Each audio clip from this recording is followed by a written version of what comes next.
ఉప్పు చక్కెరలో ప్లాస్టిక్ భూతమట. దేశంలోని అన్ని కంపెనీల ఉత్పత్తుల్లోనూ మైక్రో ప్లాస్టిక్స్ ఉన్నాయట. సైజ్ ఎంత ఉందట అంటే 0.1 మిల్లీమీటర్ నుంచి 5 మిల్లీమీటర్ల వరకు ఉందట. ఆరోగ్యం పైన తీవ్రమైన ప్రభావం. టాక్సిక్ లింక్ అధ్యయనంలో వెల్లడి. మనం రోజు దుకాణాలకు పోయి తెచ్చుకునే చక్కెరలో, ఉప్పులో ఆ రెండింట్లో ప్లాస్టిక్ ఉన్నదట. మనం కనీసం ప్లాస్టిక్ కవర్లు వాడొద్దు అని ఒక అవేర్నెస్ ఈ దేశంలో, ముఖ్యంగా ఈ రాష్ట్రంలో కూడా వచ్చింది. ప్లాస్టిక్ వాడడానికి చాలామంది ఇష్టపడరు. అట్లాంటిది ఆ ప్లాస్టిక్ తింటున్నామట మనకు తెలియకుండానే. సైజ్ ఎంతో ఆ పరిమాణం ఎంత ఉందన్నది కూడా చెప్తున్నారు. 0.1 మిల్లీమీటర్ నుంచి 5 మిల్లీమీటర్ల పరిమాణంతో కూడిన చక్కెర మన లోపలికి పోతున్నదట. సారీ, ఉప్పు చక్కెరలో ఉన్న ప్లాస్టిక్ మన లోపలికి పోతున్నదట. ఎంత దారుణం చూడండి. మరి ఏం చేయాలా? ఏం తినాలి? అసలు ఏం తినడానికి ఏమన్నా అవకాశం ఉందా? అంతా పొల్యూషనే.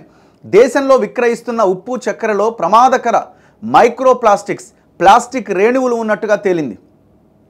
ఇందుకు ఏ బ్రాండు మినహాయింపు కాదని వెల్లడైంది. ఏ బ్రాండ్ కూడా, బ్రాండ్లే కాదు, అన్బ్రాండెడ్ ఉప్పు చక్కెరలో కూడా మైక్రో ప్లాస్టిక్స్ ఉన్నాయని టాక్సిక్స్ లింక్ అనే పర్యావరణ పరిశోధన సంస్థ microplastics in salt and sugar అనే పేరుతో జరిపిన అధ్యయనంలో తేలింది.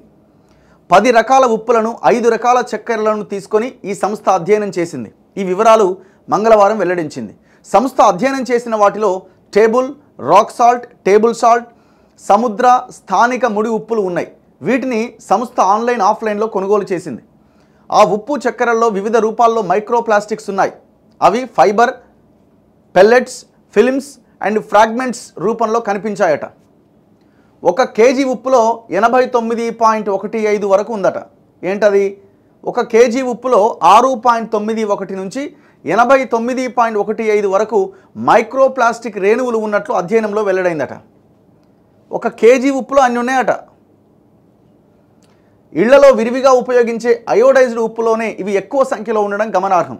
ఆర్గానిక్ రాక్ సాల్ట్లో అతి తక్కువగా 6.7 మైక్రోప్లాస్టిక్స్ ఉన్నాయి. అంటే దాంట్లో కూడా ఉన్నాయి. మనకి ఆర్గానిక్ అని, లేకపోతే ఇంకోటి రకరకాల బ్రాండ్స్ వచ్చేసినాయి మార్కెట్లోకి. ప్రతి బ్రాండ్లో ఉందట. మరి రాక్ సాల్ట్ తింటే మంచిది అని అంటారు. రాక్ సాల్ట్లు అలా కూడా ప్లాస్టికే ఉందట. చక్కెరలో 68.25 వరకు ఉన్నదట. కేజీ పంచదారలో 11.85 నుంచి 68.25 మైక్రోప్లాస్టిక్స్ ఉన్నట్లుగా తేలినాయి. ఆర్గానిక్ కాని చక్కెరలోనే ఇవి అధికంగా ఉన్నాయట. కానీ ఎంత లోపలికి పోయినా పెద్ద ప్రమాదమే కదా. ఈ మైక్రోప్లాస్టిక్ సైజు 0.1 మిల్లీమీటర్ల నుంచి 5 మిల్లీమీటర్ల వరకు ఉన్నాయి. అయోడైజ్డ్ ఉప్పులో అత్యధిక స్థాయిలో మైక్రోప్లాస్టిక్స్ ఉన్నాయి. అవి బహుళ రంగుల పలుచటి ఫైబర్ ఫిలిమ్స్ రూపంలో కనిపించినాయట. అంటే డిఫరెంట్ కలర్స్లో ఉన్నదట. భారతీయుల్లో వినియోగం అధికం.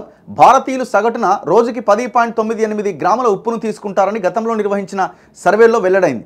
10 చెంచాల చక్కెర తీసుకుంటారట. ఇది ప్రపంచ ఆరోగ్య సంస్థ ప్రమాణాల కంటే చాలా ఎక్కువ. మైక్రోప్లాస్టిక్స్ అంతర్జాతీయంగా తీవ్ర ఆందోళనకు కారణమవుతున్నాయి.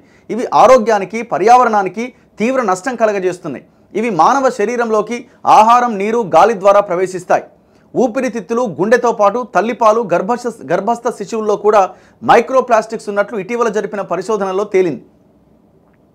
సో ఇది చాలా దారుణం. అంటే గవర్నమెంట్స్, ఈ ఫుడ్ సేఫ్టీ వీళ్ళంతా మరి ఎట్లా దీని మీద రివ్యూ ఉండదో అర్థం కావట్లే.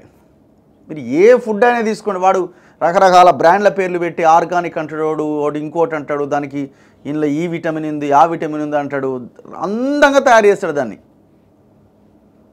మనం ఏదో నమ్మేస్తూ ఉంటాం. సో ఈ ప్రభుత్వాలు అనుకొని వీటి మీద ఒక యాక్షన్ ప్లాన్ రెడీ చేస్తే తప్ప వీటికి ఇక అడ్డు అదుపు ఉండదు ఇంకంతే.